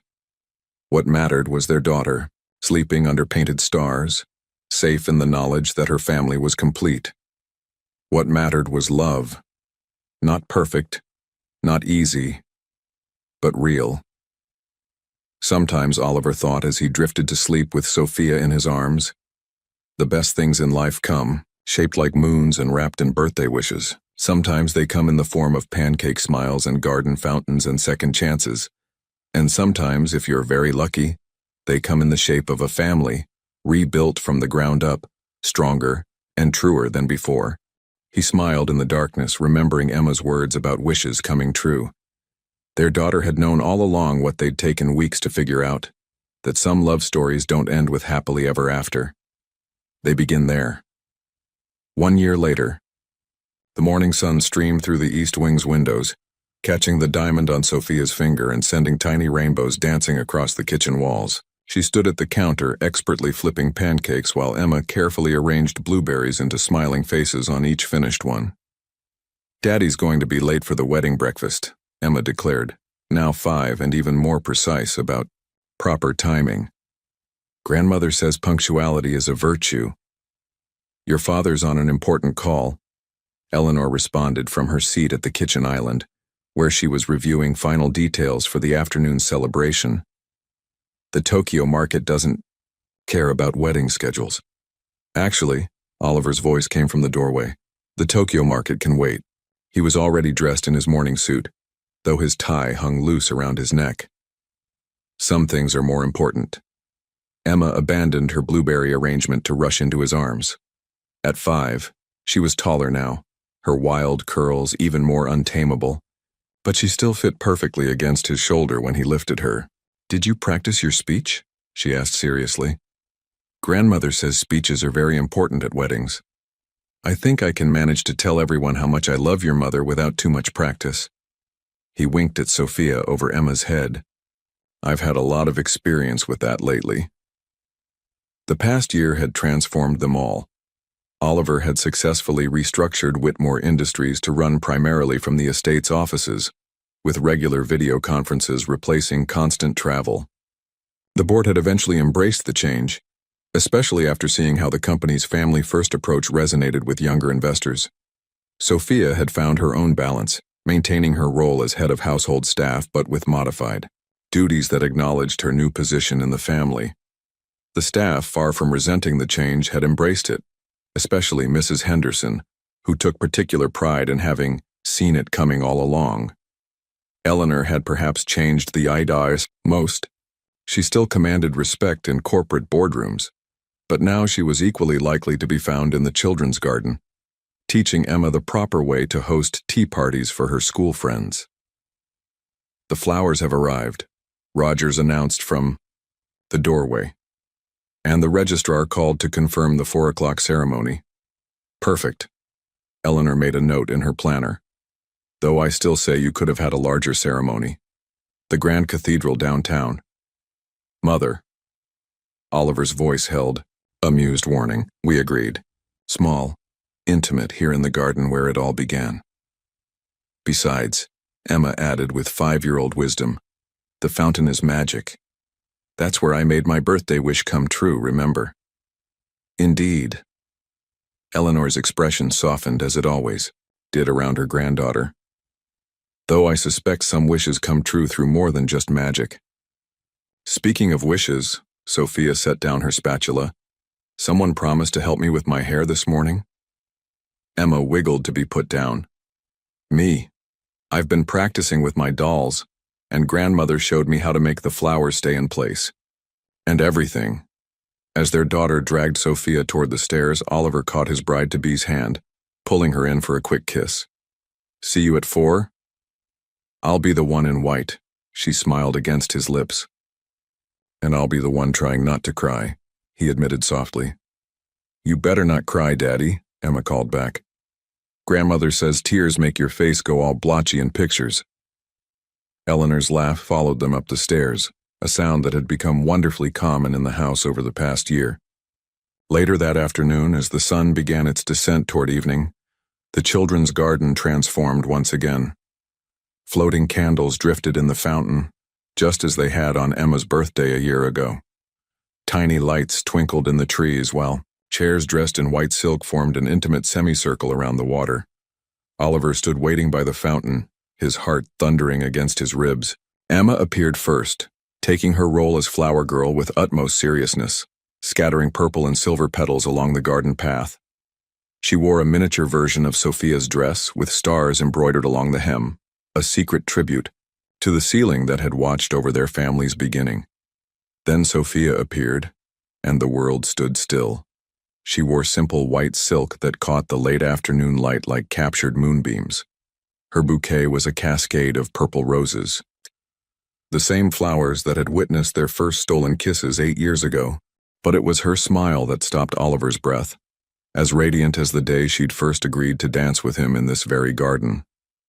Eleanor stood to perform her official role, her voice clear and strong as she began the ceremony. But Oliver barely heard the words. He was lost in Sophia's eyes, in the promise of forever, in the perfect rightness of this moment. Emma stood between them, holding both their hands as they exchanged vows. When it came time for the rings, she presented them with such ceremony that several guests dabbed at their eyes, touched by the sight of this little family making itself officially complete.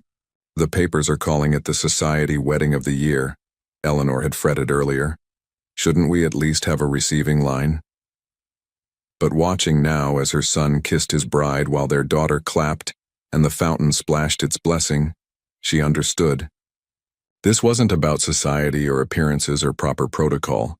This was about love, pure and simple. About family. About choosing what matters most. The reception moved into the east wing as evening fell, the sitting room filled with laughter and music. Emma danced with both her grandmother and her father, her joy infectious as she twirled in her star-covered dress. Sophia moved through the room greeting guests, but her eyes always returned to Oliver, as if drawn by some invisible thread of belonging.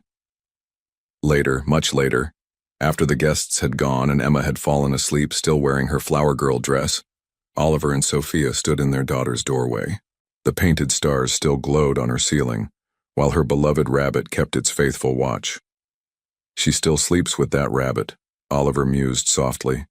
Even after all the new toys, all the changes.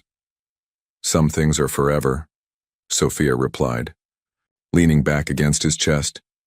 Like love, like family, like us. He turned her in his arms, the diamond on her finger catching starlight as she moved. Forever, he agreed. Though I hope our forever includes sleeping in tomorrow, I'm exhausted. She laughed softly. Not likely. Your daughter has already planned a special wedding breakfast, complete with pancake faces. Our daughter, he corrected, gently. Always our daughter. From downstairs came the soft sounds of Eleanor directing the cleanup, her voice warm with contentment. The fountain burbled its eternal song in the garden, while the moon cast its blessing over the estate that had become so much more than just a house. This wing, once a retreat from family obligations, had become the heart of a home. These rooms, once silent and forgotten, now echoed with laughter and love and the small daily miracles of family life. Come on, Sophia tugged his hand. Let's get some rest. Tomorrow's another big day. Every day's a big day now. He smiled, following her toward their room. And it was true. Every morning brought new adventures, business deals and school projects, family dinners and bedtime stories. Every evening brought them back together, stronger and more certain of their choices. They had chosen love over obligation, truth over appearance, family over empire. They had chosen each other again and again with clear eyes and full hearts. And in the end, that choice had given them everything. A daughter's laughter, a mother's redemption, a love story written in pancake smiles and garden fountains and stars painted on nursery ceilings.